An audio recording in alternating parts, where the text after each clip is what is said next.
Scanning for imperative data. For the past decade, University of Otago researcher Professor Robin Gold and his peers have been monitoring government responses to email requests for information.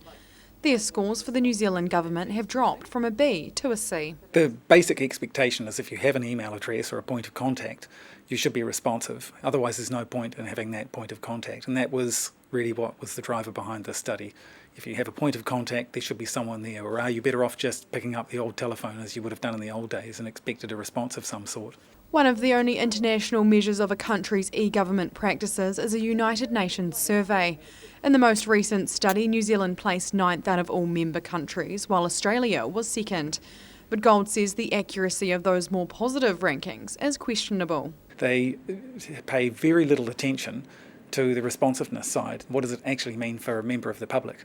So that's where our study is really important, because we've got a very simple window on how well public services actually perform through electronic means. Gold says there's no straightforward fix for poorly ranked departments. It's up to staff to review practices and decide whether email is an appropriate form of contact. We speculate a little bit about what might be done in response. So agencies probably need to think about who's monitoring the email address, what are the expectations for monitoring. They may need to be thinking about how they prioritise the emails, the accuracy of the responses and so forth. The Dunedin City and Otago Regional Councils each received a B grade from local researchers, meaning they supply requested information, but nothing further.